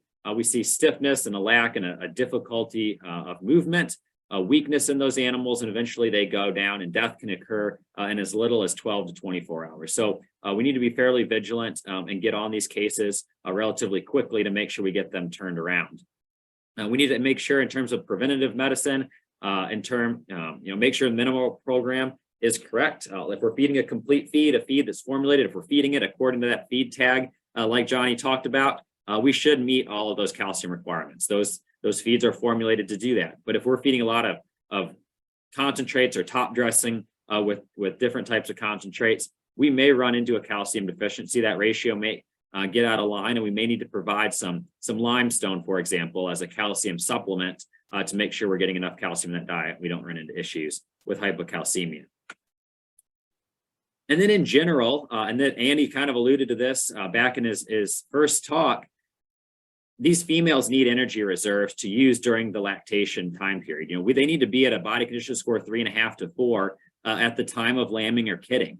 And so if we don't provide them with the nutrients they need to achieve that level of body condition, then when they get to that point of late gestation, they get to the point of lactation, they're not going to have the nutrients, the energy reserves that they need to provide for those fetuses, to provide for those animals, those young lambs or kids in terms of milk production through lactation. So we need to make sure that they're in adequate body condition, but we want to make sure they're not in excessive body condition either. An animal that's too fat can also be prone to developing things like pregnancy toxemia. And so we really need to keep them in that ideal body condition score. We don't want them too thin, but we also certainly don't want them too fat either.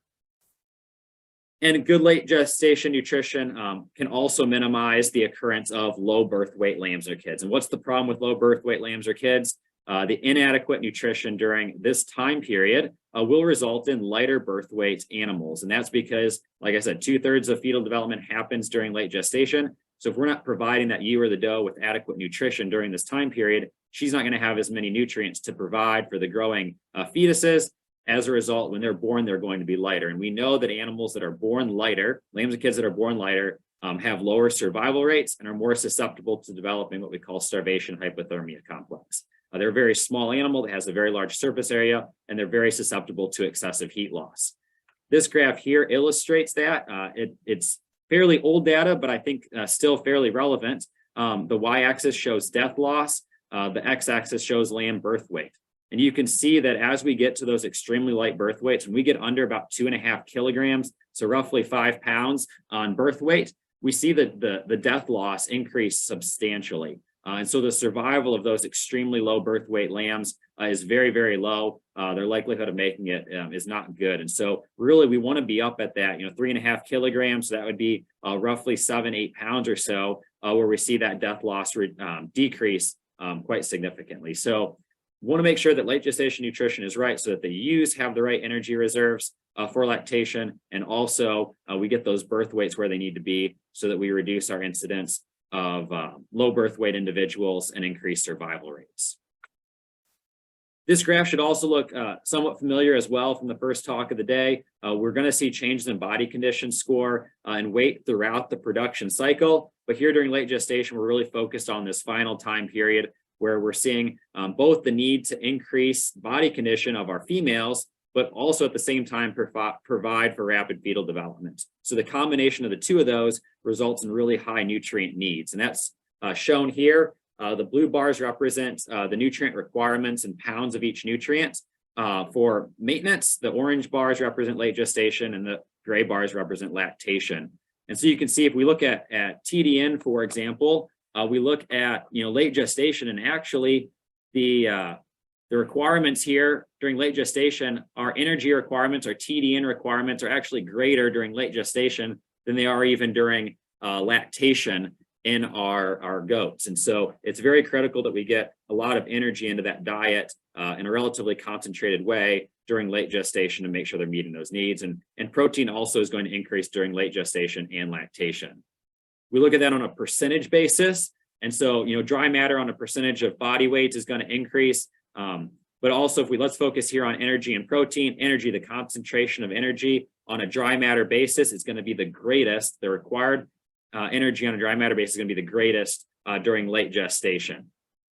And also we look at protein over here, and protein requirements during late gestation are also the greatest on a dry matter basis. So long story short, we need to make sure they're getting the nutrients, both energy and protein, that they need during late gestation. We look at this in ewes with twins, and it's a pretty similar story. Maintenance requirements are fairly low. The blue bar is fairly low. And then as soon as we enter that late gestation time period, those requirements go way up. We need quite a bit of energy as well as protein during those stages of production. We look at it on a concentration, a percentage basis. And again, we go from 53% TDN required during maintenance. We jump that up to about 66% required during late gestation and lactation. And same is true for crude protein. We see that increase in crude protein concentration needed during those stages of production. So I want to walk you through a quick case study here on, does hay meet the nutrient requirements for does during these stages of production. So we have some grass hay, some average values here: 88% dry matter, 63% NDF, 54% TDN, and 11% crude protein. You're going to get those values off your hay analysis, as Adam alluded to. We're going to expect dry matter intake to be about 2.5 pounds per day per head. So if we look at that animal, what's being supplied from the hay, if that individual eats 2.5 pounds a day, of that 2.5 pounds of dry matter, 54% of it's going to be TDN. So 2.5 times 0.54, it's going to be 1.4. 2.5 times 11.3% crude protein, 0.113, is going to give us about 0.3 pounds of crude protein. So that's what's being supplied by our hay. We look at what's being demanded. This is for that 130-pound doe at maintenance. She requires 2.5 pounds of dry matter, 1.3 pounds of TDN, and 0.18 pounds of crude protein. Are her requirements being met during maintenance? And the answer is yes. Our supply, this side, is greater than our demand, and so her requirements are met during this maintenance stage of production. But what happens when we enter late gestation? We enter late gestation, and her expected dry matter intake is going to increase.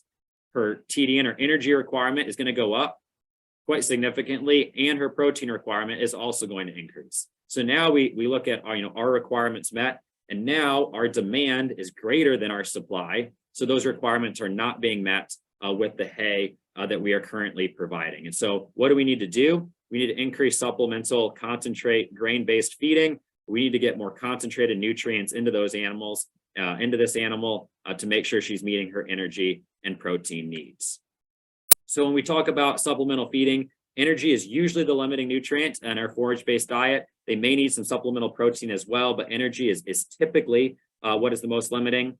Where do we get energy from? Most of our grains are very high in energy. So whether that be corn, barley, oats, they're all good energy sources. Whole shell corn is preferred for a variety of reasons, both on a cost side and an animal health side. And they are just fine eating whole shell corn. Some other supplements you could think about providing, local complete feeds that your elevator may have would work. Soy hulls could work, corn gluten feed could work. And just keep in mind, we have to go back and think about calcium as well. If we're going to do this, we need to make sure there's enough calcium in that diet to meet those needs during late gestation. Touching on vitamins and minerals, we need to make sure we provide a free choice loose mineral that's specific to the species that we are raising, especially sheep. We want to make sure we provide a sheep mineral to those animals. Don't provide a goat or a cattle mineral to sheep. The copper levels are too high. Make sure it's species specific. Vitamins A, D, and E are essential. So those are the ones we actually have to provide in the diet for those animals. Our B vitamins and our vitamin K are synthesized by microbes in the ruminant. So if we have a healthy microbial population in the rumen, they're going to synthesize all the B vitamins and vitamin K for us. We don't have to worry about it. But if there's a disruption in that microbial population, if we have some acidosis that takes place, that animal is unhealthy for some reason, we could have some issues with our B vitamins as well as vitamin K. But in general, we're pretty safe on those. We need to make sure we're providing A, D, and E though. What can happen if we don't provide vitamins A, D, and E? Vitamin A, most animals can get that, especially in a grazing environment. That green leafy forage, the beta carotene in that is converted to vitamin A. So if they're out grazing fresh forage, they should be good there. But a deficiency in vitamin A can result in slower growth, retained placentas, as well as weak lambs or kids. And so if you're having a bunch of weak lambs born, maybe it's an issue, a vitamin issue, as well as maybe an energy issue during late gestation. Vitamin E, again, green fresh forages are a good source of vitamin E. If you're feeding harvested forages, you're going to need to supplement some vitamin E. Vitamin E is associated with white muscle disease. This is also selenium and vitamin E work together as a preventative for white muscle disease. So if we have a shortage in selenium and or vitamin E, we can run into issues with a white muscle disease. And then vitamin D, our sun-cured hays are a great source of vitamin D. We need to think about including vitamin D, or is it going to be available when we mix that with some of our other minerals, and if we're including limestone in that ration. A deficiency in vitamin D can result in what we call rickets in our young animals, or osteomalacia in our older animals, all associated with bone health. So we need to be aware of these things, and if we start having some issues, some of these potential symptoms, diseases show up, we might be able to trace that back to some vitamin issues in our diets as well. So in summary, late gestation nutrition, critical to the health of not only the mother, the dam, but also the offspring. We think about late gestation nutrition, and we need to provide that energy, and that energy is going to allow us to help us prevent things like pregnancy, toxemia. Making sure we have adequate calcium in the diet is going to help us prevent hypocalcemia. And then by feeding that ewe well during late gestation, we're going to decrease the incidence of low birth weight animals that are going to be weaker and more susceptible to diseases like starvation, hypothermia, and death as a result of that. So we have healthier lambs and kids. We have heavier lambs and kids by feeding that ewe well, that doe well during late gestation. We need to keep in mind that rapid fetal development is taking place during that last 30 to 45 days, which is associated with very high nutrient demands.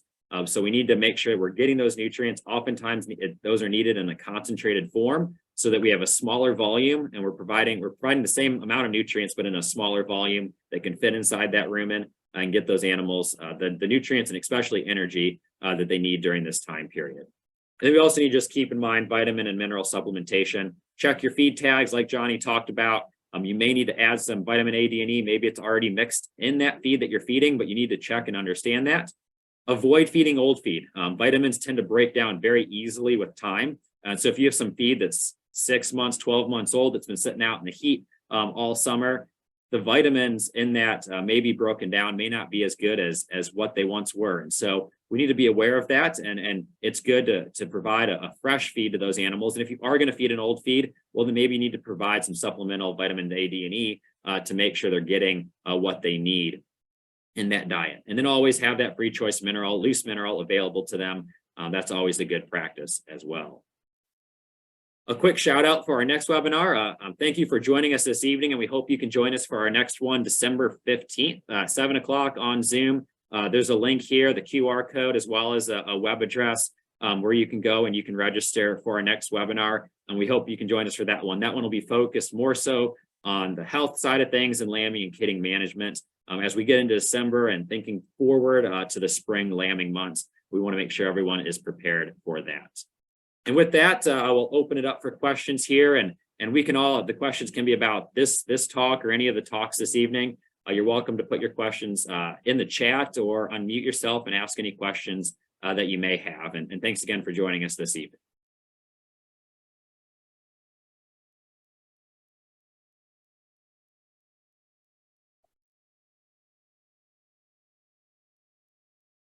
And Adam, while we're waiting for some questions, you wouldn't mind throwing up your post-webinar poll? We've got one final poll. We appreciate you filling out the poll to start off the webinar, and we've got a follow-up one here. So if you don't mind answering that, get some follow-up feedback on the webinar here, we'd greatly appreciate that.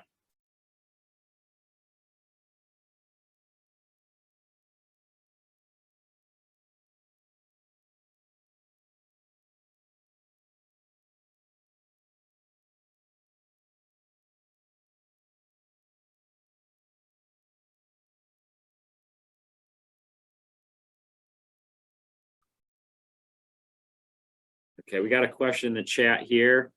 Does the quality of our well water affect nutrition absorption? Should we have our water analyzed? And if so, what should we be looking for? That is a great question. Johnny, do you have any experience with that with your operation? You know, a little bit, not necessarily with our operation, but just, I know on the cattle side, sulfur is something that can tie up copper, specifically, and there can be some high sulfur water.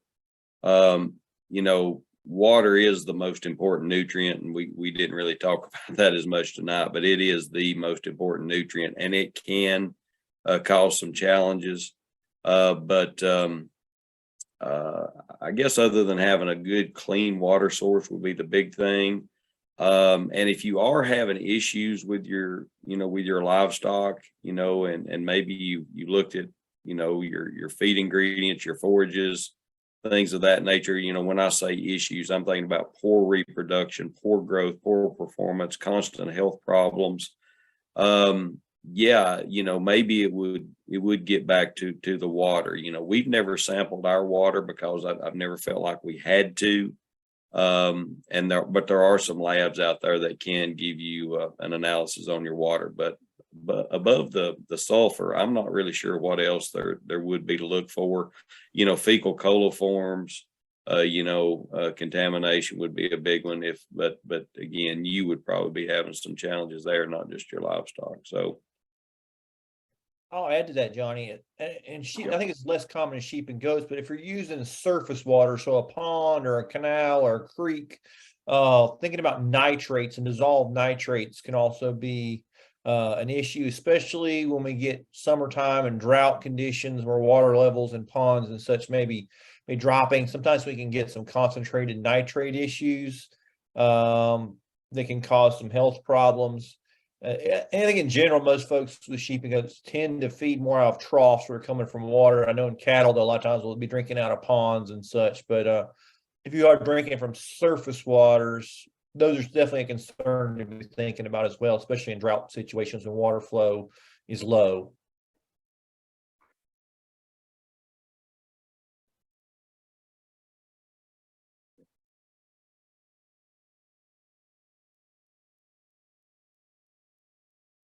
It was a great question. Any other questions out there?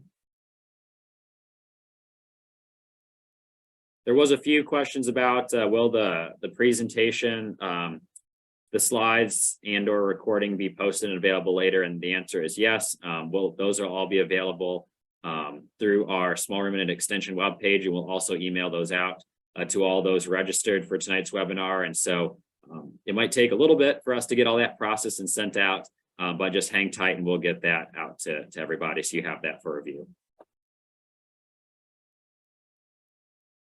Got another question here. Advice on how to balance rations when our ewes will not be on a dry lot during late gestation. I have no idea how to balance hay versus pasture intake plus grain. Another good question there. And so we think about late gestation. If we have those animals out in more of a forage or grazing based production system, and Adam, Andy, Johnny, feel free to chip in here on this with your thoughts. But I would get, if you're able to, and I know that the quality of those fresh forages changes a lot, but if you can get some just representative kind of random samples from that and get that analyzed, maybe get it analyzed, during the rough time of year when you're typically going to have those animals in late gestation and the typical fields you're going to have them in, maybe do it over a couple of years so you can kind of get some averages on roughly. It's going to vary year to year, but you can get some broad averages on what those values may be during those different time periods, because like we can analyze hay, we can also analyze some of our pastures as well. Get kind of a rough idea where they're at, know that there's going to be some variation, but it gives you a starting point to at least know where they're at, roughly going to be at during that time period of the year. And then based on that, look at, what's the energy, what's the protein that they're going to get from that pasture.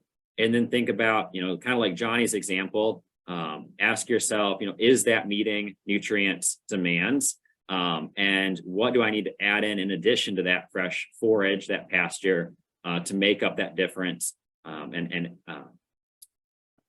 substitute or add in some energy protein to that through some concentrate feeding. And so there's some math we can do to calculate that, and be happy to share some of those. We'll be putting together some resources in terms of best management practices that we can include some of that information on, to kind of walk you through that process. One good thing, if on a crude way to do it, is to monitor body condition score. And if those animals seem to be losing some body condition score, we got to feed them more. If they're in a good body condition score, keep doing what you're doing. And you know you're kind of on the right track there. So that can give us kind of a rough idea on where to be. But I would encourage you to test some of your pastures, get an idea of where kind of the baseline is and what they're getting off the grass. And then you can look at some concentrates that may be available to add in some energy to that diet. I know that's not a great answer, probably, but we can get you some extra resources, and be happy to discuss that with you a little bit further when I can type or write out the math for you and show you how to do that. Anyone else have any comments on that one? I think that's something that's really important too, especially as you move into later gestation, is thinking about how far the sheep or ewes are having to walk to find that quality forage. As they get later in the pregnancy, they're going to want to move or be less likely to move further across the pasture. So depending on your paddock size, if you're doing rotation, or how your paddocks are, how easy is it for her to get to that highest quality forage that's in the pasture? If you kind of just have, an area where you have the barn and the water, those late gestation ewes a lot of times tend to hang a lot closer, where they're going to be on the lower quality and less availability of that highest quality forage sometimes. So thinking about that is also important, is how easy is it for them to access the highest quality. And I think the most important thing when we're thinking about late gestation and forages is that percent fiber, that digestibility factor, how quickly can it move through, how much can she eat, how fast. A good fresh forage that has a high water content moves through pretty quick, and she can get those nutrients. If it's a more of a dry, a drier time and the grass is more mature and more high fiber, it's going to take longer for her to digest, and she already has limited rooming capacity if she's carrying twins. Providing more concentrate is going to be more important in those situations than when you have a high digestibility forage. So I think there's a couple of things keep in mind when pasture in late gestation. So I might be able to show, I can use this slide that I have. I can show you real quick how we might be able to do this.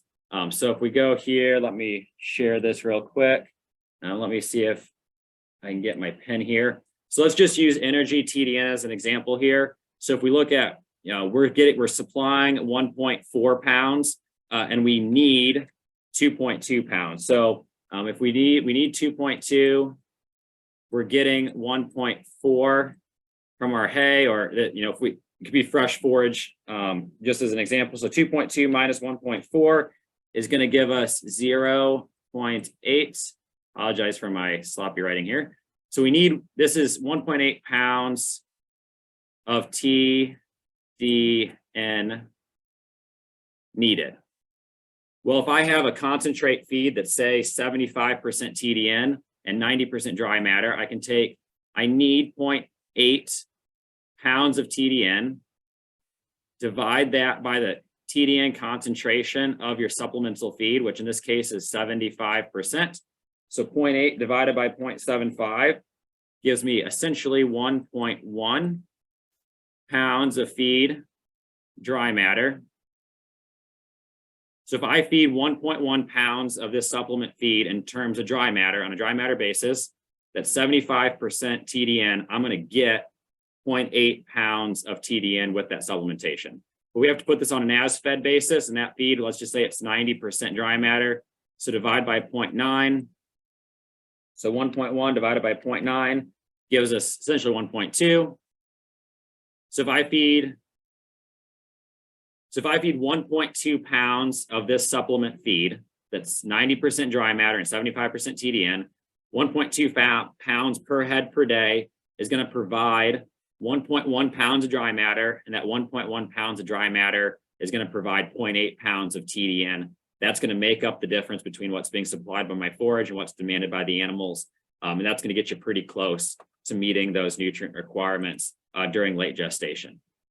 So hopefully that helped a little bit, but that's one thing you can do to, if you have an analysis where you know how much energy is being supplied by that pasture, you can run some rough, crude math like that and kind of figure out how much you have to supplement to make up that difference. I think too, a question that I get a lot is what's the difference between hay and grass when we're doing these talks. And at the end of the day, it just changes your math a little bit, but you can change out hay or forage pretty easily. Yeah, usually the biggest difference is your dry matter concentration. It's the majority of it. There was a question, it's important to know how many lambs a ewe will have to increase feeding. And that's a good question. That's one, if you have the ability to get those animals ultrasounded and do some fetal counts, it can certainly be a benefit. I think the biggest benefit is in large size flocks where you can actually justify separating out feeding groups based on fetal counts. If you've got 5 sheep, it probably doesn't make a whole lot of sense to feed, this one that has 1 lamb, this one that has 2, and this one that has 3.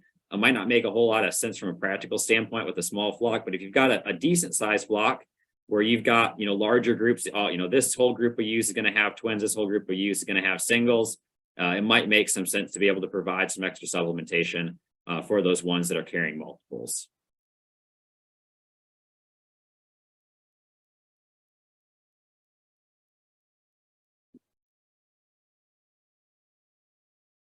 Let's see. So I'm a newly retired and currently raising beef cattle. I want to incorporate sheep. Recently acquired 30+ acres of row crop land, which will become pasture land. Any suggestions for where to get info so as to start out correctly with my sheep operation? I want to start very small.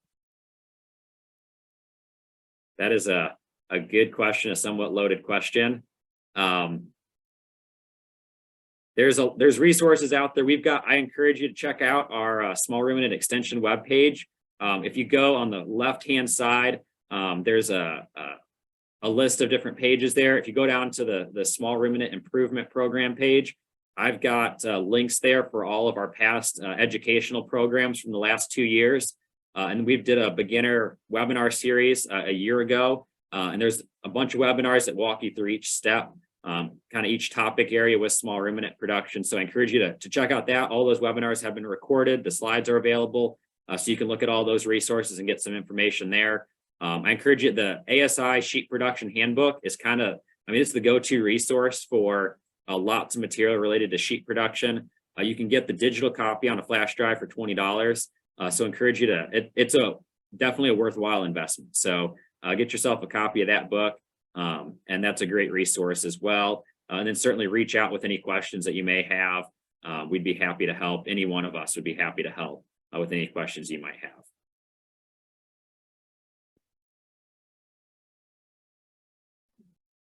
So we got a question, Andrew, about flushing. Is it does and ewes? Is that a good practice? Andy, you want to touch on that? I know you mentioned it, Sure. I think briefly there Yeah. early on. Yeah, so all flushing involved is creating an increased plane of nutrition where the animal is gaining some body weight. And basically that signals to the ewe that I have good nutritional resources and I am going to be able to support twins or triplets in the future. If the ewe or doe is already thin and has limited energy resources and is not gaining weight, she's like, okay, my body can only, I feel like my body can only support being able to raise a single. She may only ovulate a single egg, so therefore have a higher percentage of singles. So by increasing nutritional intake, and it can be done in several different ways for flushing. Some people just do it with a small amount of grain, of energy concentrate, or you could have set aside a really lush pasture to feed that animal for about, so they have increasing nutritional content for 30 days or so as we're coming into that early breeding period, so that they are putting on some body weight going into having the introduction of the buck or ram is going to increase the amount of twins or triplets. They're going to ovulate more eggs when they go into heat than if they are in a static or declining plane of nutrition.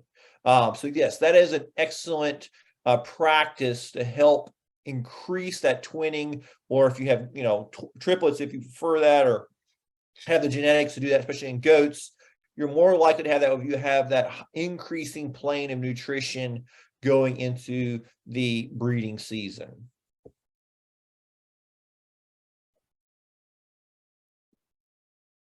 So it looks like another question that we have is it important to know how many lambs a ewe is carrying and increase feed based on that? I think we already touched on that. Dr. Weaver just talked about that one. I see one here about feeding alfalfa during early lactation. Alfalfa can be expensive. The reason people feed alfalfa, two things in early lactation, it's a very high source of protein, and also has some natural hormones, estrogens in there that increase lactation. So you got some high naturally occurring plant estrogens from the alfalfa, plus a high level of protein and a fair amount of energy that can really put on a lot of milk production during that early lactation. That's the main reason people feed alfalfa. It's not necessarily the energy requirement or comes from it. It's really more the protein that comes from it. It's a highly digestible protein in combination with some of those naturally occurring plant estrogens that can really cause a heavy milk letdown and get a lot of early milk fat going to those lambs and kids. That can be achieved in other ways of just increasing your level of protein going into early lactation, whether that comes from soybean meal, non-protein nitrogen protein tub. Just making sure you have adequate level of protein going to early lactation can really improve that early milk letdown and early weight gain on those lambs and kids. So it's achievable from other ways. You're not going to get quite some of that natural hormone coming from the alfalfa that you might get from the alfalfa. You're not going to get that in some of those other protein sources. But there are other options for increasing that protein to get that heavy milk let down in early lactation. The other big benefit with alfalfa is calcium content. Yeah. We generally get quite a bit of calcium from alfalfa, and so it can complement our grain supplementation very well. You may not need to, where if you're just feeding grain, you may need to add in some limestone to get the calcium. If you're feeding alfalfa, then you may not need to add in limestone because you can get all your calcium from the alfalfa and you can add in your grain source right with that. Your question alluding to, kind of matching the type of forages, the type of hay you feed to the size and maintenance requirements or easy or hard doing nature of the sheep. I think that's very relevant and thinking about, and that's really where I think some of the art of animal feeding comes into play. Knowing and understanding your animals. The textbook is just a bunch of averages. And so some animals may be a little bit higher, more demanding than that. Some might be a little bit lower. And knowing that, the frame size and the condition of your animals, if you've got a bunch of 130-pound Katahdin ewes that keep their flesh and still milk well and raise heavyweight lambs and do it on fescue pastures, more power to them. And you may not need to feed the alfalfa hay. If you've got some larger framed ewes that are pretty hard doing, that you may need to increase, size and milk production and size on those lambs. Maybe they're not doing as well as what you would hope. Then alfalfa hay, a higher quality forage source like that, may be beneficial to you. And so I would just think about how are your ewes doing currently, and are you happy with the lamb production that they're currently at? If you're content with everything, then alfalfa may not greatly benefit you. If you're struggling and those ewes are losing condition, the lambs are really light, they may not be milking as well, then maybe that's one of the answers or something you could try as a potential solution to some of that. I see we have a little testimonial on here from Ken about how he flushed last year and had good success of raising his lambing percentage from 1.2 to 1.7. And yeah, that's a definite benefit we see from flushing, is getting that higher twinning rates. That's a very consistent thing we'll see across all sheep and goats and all breed types, is definitely a higher twinning and triplet percentage. And you'll also see less opens as well by flushing.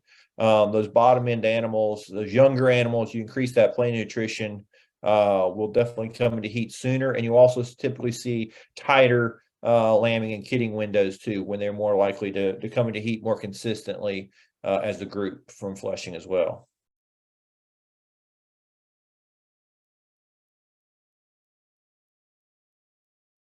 Any other questions out there? Now we're getting a little bit late into the evening, and we appreciate you sticking around here.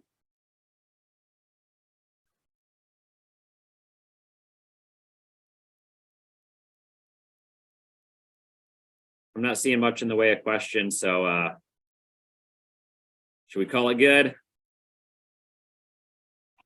I think we can. And just a reminder, again, we'll, if you signed up through Eventbrite, you'll get the email with the link to this recording through that. And I think Dr. Weaver's going to put it on the Small Ruminant YouTube page as well. So there'll be several options to rewatch this. And if you need some slides, we can sure send those slides to you. But again, we thank you for spending your evening with us talking about sheep and goats. Thanks, everybody. And